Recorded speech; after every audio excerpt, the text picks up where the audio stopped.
வணக்கம். இது தி deep dive. இன்னைக்கு நாம பார்க்க போறது 2026 தமிழ்நாடு சட்டமன்ற தேர்தல் களம். ஆமா. நம்ம கிட்ட இருக்கிற கட்டுரைகள், ஆய்வுகள் எல்லாம் படிக்கும்போது ஒண்ணு தெரியுது. தமிழ்நாட்டோட அரசியல் அந்த பாரம்பரியமான 2 கட்சி போட்டிங்கிறத தாண்டி இப்ப கொஞ்சம் சிக்கலா நிறைய கட்சிகள் உள்ள வர்ற மாதிரி ஒரு நிலைமைக்கு போய்கிட்டு இருக்கு. கண்டிப்பா. சோ இந்த ஒரு ஆழமான பார்வையில இந்த மாற்றங்கள் என்னென்ன காரணிகள் முக்கியமா இருக்குன்னு புரிஞ்சுக்க முயற்சி பண்ணலாம். சரி, ஆரம்பிக்கலாமா? நிச்சயமா. முதல்ல ஆளுங்கட்சியான திமுகவோட நிலைமை எடுத்துக்கலாம். 2021ல நல்ல மெஜாரிட்டி 133 இடங்கள். அப்புறம் 2024 மக்களவை தேர்தலையும் கூட்டணி 39க்கு 39 ஜெயிச்சாங்க. ஆமா, அது பெரிய வெற்றி. பெரிய வெற்றி தான். ஆனா சில அழுத்தங்களும் இருக்கிறதா உங்க ஆதாரங்கள் காட்டுது. அதாவது பெண்களுக்கு இலவச பஸ், இந்த 1000 ரூபாய் உரிமை தொகை மாதிரி நல்ல விஷயங்கள் ஒரு பக்கம். ஆனா இன்னொரு பக்கம் ஆட்சிக்கு எதிரான ஒரு மனநிலையும் கொஞ்சம் வளர்ந்து வருது. சரி, அந்த மனநிலைக்கான காரணங்கள்னு எதை சொல்றாங்க? சும்மா ஒரு ஃபீலிங்கா, இல்ல அதுக்கு பின்னாடி உறுதியான விஷயங்கள் இருக்கா? இருக்கு, உறுதியான காரணங்கள் இருக்கு. முக்கியமா பொருளாதார சுமை. இப்ப நீங்க பாத்தீங்கன்னா கரண்ட் பில், அதாவது மின் கட்டணம் 45% வரைக்கும் ஏறிச்சு. சொத்து வரி சில இடங்கள்ல 150% வரைக்கும். பால் விலை ஒரு 25%. ஓஹோ, இதெல்லாம் நேரடியா மக்களை பாதிக்குமே. கண்டிப்பா, இது நேரடி பாதிப்பு. அதுக்கப்புறம் நீட் தேர்வு பிரச்சனை, அது தொடர்ந்துகிட்டே இருக்கு. மாணவர்கள் தற்கொலைகள், நீட் ரத்து செய்வோன்னு சொன்ன வாக்குறுதி இன்னும் நிறைவேறல. இதெல்லாம் ஒரு பெரிய விமர்சனமா இருக்கு. சரி, அதோட சட்டம் ஒழுங்கு பத்தின கவலையும் இருக்கு. உதாரணத்துக்கு கள்ளக்குறிச்சி கள்ளச்சாராயம் சம்பவம், 66 பேர் இறந்து போனாங்க. அது ஒரு பெரிய அதிர்ச்சி.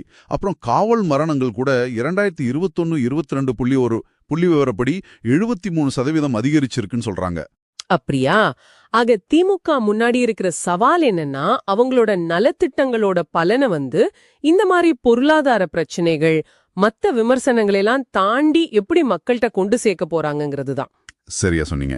அவங்களோட இந்த உரணியில் தமிழ்நாடு உறுப்பினர் சேர்க்கை, வீடு வீடா பிரச்சாரம் எல்லாம் இத நோக்கி தான் போகுது. சரி, இப்போ எதிர்க்கட்சி பக்கம் வருவோம். அதிமுக பாஜக கூட்டணி 2024ல சரியா பண்ணலனாலும் 2026க்கு மறுபடியும் கூட்டணி வச்சிருக்காங்க. ஆமா, கணக்குப்படி பார்த்தா அவங்க ஓட்டு வங்கி, அதாவது அதிமுகவோட ஒரு 20%, பாஜகவோட 11%, இதெல்லாம் சேர்ந்தா அது ஒரு கணிசமான சக்தி தான். ஆனா அங்க ஒரு முரண்பாடு இருக்கிற மாதிரி தெரியுதே. கூட்டணி ஆட்சியா இல்லையாங்கிறதுல இபிஎஸ்க்கும் அமித்ஷாவுக்கும் கருத்து வேறுபாடுன்னு செய்தி வருது. இபிஎஸ் தனியா ஆட்சி அமைக்கணும்னு நினைக்கிற மாதிரி. ஆமா, அது ஒரு முக்கியமான பாயிண்ட். இது கூட்டணியோட நம்பகத்தன்மையை கொஞ்சம் கேள்விக்குள்ளாக்குது. அதாவது மேடையில மக்களை காப்போம், தமிழகத்தை மீட்போம்னு சொன்னாலும் உள்ளுக்குள்ள இந்த மாதிரி ஒரு இழுபறி இருந்தா ஓட்டுகள் முழுசா மாறுமாங்கிறது ஒரு சந்தேகம்தான். இங்கேதான் களம் இன்னும் சூடாகுதுன்னு நினைக்கிறேன். புதிய கட்சிகள் வர்றாங்க. குறிப்பா நடிகர் விஜயோட தமிழக வெற்றிக் கழகம் டிவிகே.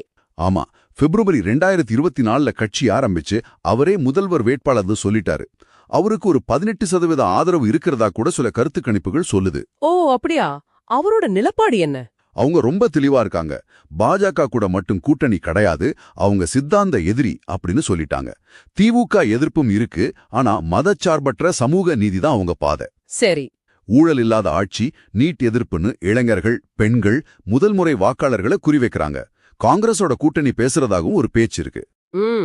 இன்னொரு பக்கம் நாம் தமிழர் கட்சி சீமான், அவங்களோட வாக்கு சதவீதம் மெதுவா ஏறிட்டே இருக்கு.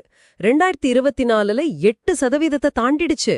ஆமா, என்டிகே ஒரு முக்கியமான ஸ்பாய்லர் ஆயிட்டாங்க. அதாவது அவங்க ஜெயிக்கிறாங்களோ இல்லையோ, முக்கிய கட்சிகளோட வெற்றி வாய்ப்பை பாதிக்கிற அளவுக்கு ஓட்ட பிரிக்கிறாங்க. இது பழைய கட்சிகளோட கணக்க கலைக்குது. கண்டிப்பா. பாமக நிலைமை என்ன? அங்கேயும் ஏதோ உள்கட்சி பிரச்சனைன்னு கேள்வி. ஆமா, அங்க ராமதாஸ் அன்புமணி கடையில ஒரு தலைமை போட்டி மாதிரி இருக்கு. அது அவங்க நிலைப்பாட்டா கொஞ்சம் அனிச்சித்தமா ஆக்குது. வட தமிழகத்துல அவங்களுக்கு ஒரு 5% வாக்கு வங்கி இருந்தாலும் இந்த உள்கட்சி பிரச்சனையால கூட்டணி பேரும் பேசுற சக்தி கொஞ்சம் குறையுது. அவங்க எந்த பக்கம் போவாங்கன்னு இன்னும் சரியா தெரியல.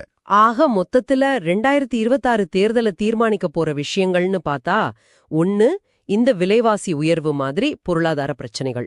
ஆமா, அப்புறம் நீட், சட்டம் ஒழுங்கு மாதிரி சமூக பிரச்சனைகள். சரிதான். கூட்டணிகள் எப்படி அமையுது, ஓட்டு எப்படி மாறுது, அப்புறம் இந்த டிவிகே என்டிகே எப்படி ஓட்ட பிரிக்கிறாங்க. தலைமைத்துவமும் முக்கியம். ஸ்டாலின், இபிஎஸ், விஜய் அவங்க மேல மக்களுக்கு இருக்கிற அபிப்பிராயம். ஆமா. அப்புறம் ஆளுங்கட்சி மேல மக்களுக்கு திருப்தியா இல்லையாங்கிறதும் ஒரு பெரிய பங்கு வகிக்கும். சரியா சொன்னீங்க. இப்போ இருக்கிற கணிப்புகள் படி பார்த்தா திமுக கூட்டணிக்கு ஒரு 40லிருந்து 43%, சரி. அதிமுக கூட்டணிக்கு ஒரு 35லிருந்து 38%, டிவிகேவுக்கு 8லிருந்து 12%, என்டிகே 7லிருந்து 9%, இப்படி ஒரு கணிப்பு இருக்கு. பாமகவோட வாக்குகள் அவங்க எந்த பக்கம் போறாங்களோ அதை பொறுத்து மாறும். அப்ப இது என்ன சொல்லுதுன்னா, எந்த கட்சிக்கும் தனியா மெஜாரிட்டி, அதாவது 118 சீட்டு கிடைக்கிறது ரொம்ப கஷ்டம்னு தோணுது. ஆமா, ரொம்ப கஷ்டம். ஒரு தொங்கு சட்டமன்றம் வரலாம், இல்லனா ரொம்ப குறைஞ்ச மெஜாரிட்டில ஒரு கூட்டணி ஆட்சி அமையலாம். அப்படியா? போட்டி ரொம்ப கடுமையா இருக்கும். டிவிகே மாதிரி கட்சிகள் எப்படி சொல்றது, கிங் மேக்கரா கூட ஆகலாம். ஓ, கிங் மேக்கர்னா? அதாவது யார் ஆட்சி அமைக்கணும்னு முடிவு செய்யக்கூடிய இடத்துக்கு வரலாம். தேர்தலுக்கு அப்புறம் நடக்கிற கூட்டணி பேச்சுவார்த்தை பேரங்கள் எல்லாம் ரொம்ப முக்கியமா இருக்கும்.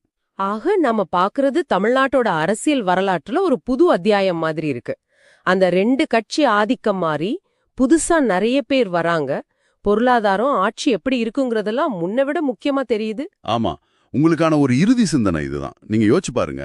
இந்த மாதிரி அரசியல் களம் சிதறி போறதும், வாக்காளர்களோட முன்னுரிமைகள் மாறதும், தேர்தலுக்கு அப்புறம் தமிழ்நாட்டுல நாம இதுவரைக்கும் பார்க்காத மாதிரி புது அரசியல் சமரசங்களுக்கோ இல்ல புது கூட்டணிகளுக்கோ இது வழிகாட்டுமா?